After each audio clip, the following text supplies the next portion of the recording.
আসসালামু আলাইকুম রহমতুল্লাহি বারাকাতুহু। আমি আজকে এসেছি পৃথিবীর সবচেয়ে সৌন্দর্যমণ্ডিত একটি এলাকা কাশ্মীরের সোনমার্গ, গুলমার্গ, পেহেলগ্রাম, ডাল লেক সব কিছু মিলিয়ে আজকে একটা ব্লগ ভিডিওর মতো বানাইতেছি। আপনারা সাথে থাকুন, দেখলে ভালো লাগবে।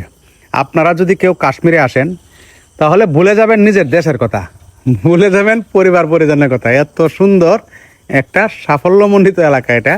এখানে নাই কি বলতে কিছু নাই, সকল সৌন্দর্যের লীলাভূমি হলো এই কাশ্মীর।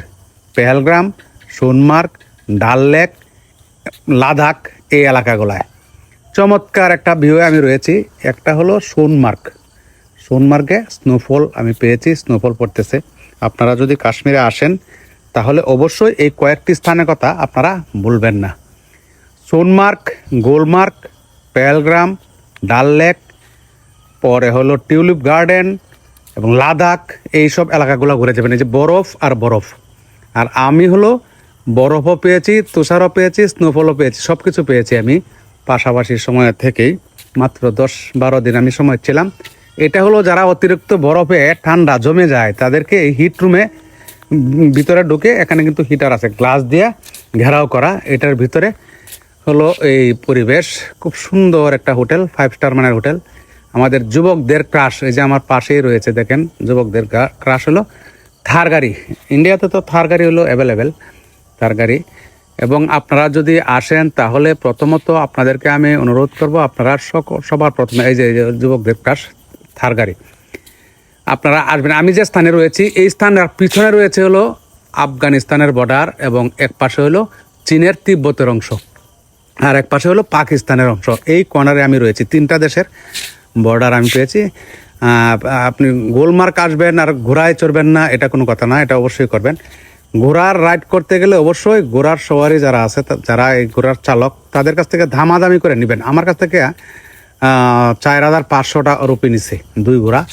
আপনারা হয়তো 1,000, 1,200, 1,500 টাকায় পাবেন। আপনারা চেষ্টা করলে একটু দাম কম বেশি করে নিতে পারবেন। আপনারা অবশ্যই দামাদামি করবেন, এখানে সব কিছু দামাদামি করাটাই ভালো। যা চাইবে তাই যদি দিতে থাকেন তাহলে কিন্তু আপনার পকেট খালি হয়ে যাবে, একসময় কেনাকাটা ঘোরাফেরা করতে পারবেন না।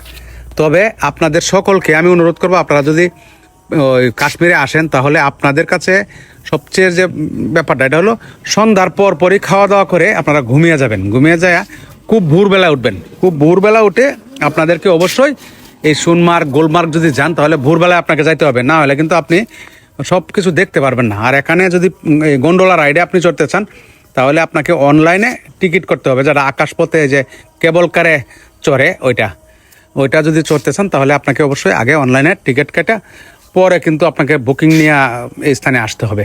এটা সবসময় মাথায় রাখবেন, আর না হয় কিন্তু আপনি গন্ডোলা রাইড করতে পারবেন না। আমি যে স্থানে আছি এখান থেকে কিন্তু গন্ডোলা রাইডটা করা হয়, পাহাড়ের চূড়া থেকে আরেক চূড়া পর্যন্ত যায়। এই যে বরফ আর বরফ, চতুর্দিকে বরফ আর বরফ, মন জুড়ায়া যায় এই বরফ দেখে, তুষার দেখে। যে দৃশ্য আমাদের দেশে সাধারণত দেখার কোনো সুযোগই নেই। এটা একমাত্র এই যে পৃথিবীর ভূস্বর্গ খ্যাত এই কাশ্মীর। এই যে দেখেন বরফ কি পরিমাণ জমে রয়েছে, বরফ।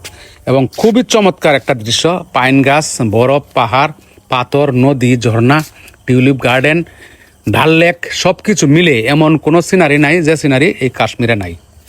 আপনারা যারা আসতে চান আমি সকলকে অনুরোধ করবো, প্রথমত আপনারা শ্রীনগরে আসবেন। কাশ্মীরের রাজধানী শ্রীনগর এবং জম্মু, অর্থাৎ তাদের রাজধানী কিন্তু 2টা, জম্মু এবং শ্রীনগর 2টাই।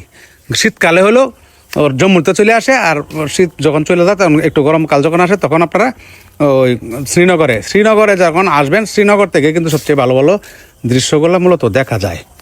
আর যারা অন্যান্য ধর্মাবলম্বী রয়েছেন জম্মুতে যাইতে পারেন। জম্মুতে অনেক মন্দির রয়েছে, আর এখানে হলো বেশিরভাগই মুসলিম অধ্যুষিত এলাকা, এটা মুসলমানদের এলাকায় বলা যায়। কাশ্মীর পুরোটাই বেশিরভাগই মুসলমানের আবাস এখানে।